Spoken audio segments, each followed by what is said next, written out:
Bienvenue dans B-Boy Knowledge, épisode 33, 1984, la mort du hip-hop, l'âge d'or. Le problème avec les médias, les producteurs, la télé, l'industrie de la musique, des films, c'est qu'ils t'inondent de tendances à la mode jusqu'au harcèlement. Et ensuite, ils passent à autre chose. La tectonique, les boys bands, les Tamagotchi, les handspinners, Pokémon Go, j'en passais les meilleurs.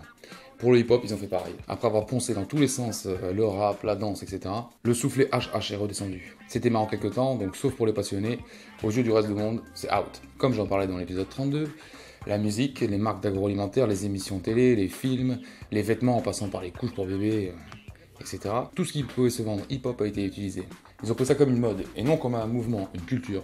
Laissez-moi revenir en quelques dates sur l'âge d'or du hip-hop. Début 80, avant sa grande traversée du désert, que l'on abordera dans un futur épisode. C'est parti!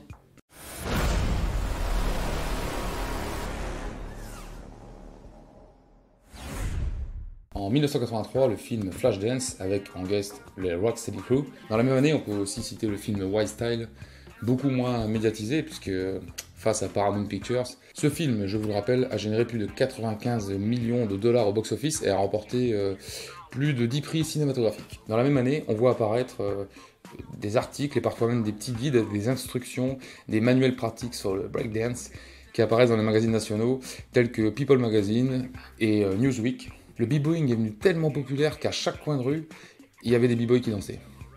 Sur des cartons spécialement vendus que les b-boys pouvaient plier et transporter pour la danse de rue. Regardez bien cette publicité où on voit Alfonso Ribeiro et Carlton dans la série Le Prince de Bel-Air.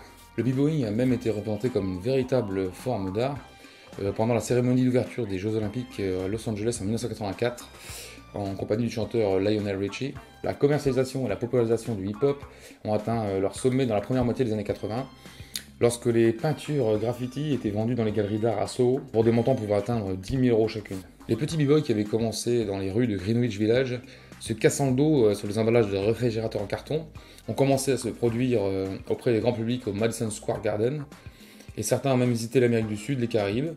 Ils sont passés de 20 à 50 dollars la performance pour finalement gagner des dizaines de milliers de dollars pour une seule apparition dans des films, des publicités ou sur des très grandes scènes.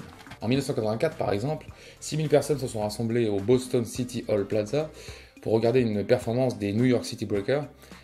En juin de la même année, la Swatch Watch Company a sponsorisé une compétition en août qui a été enregistrée pour une diffusion télé nationale.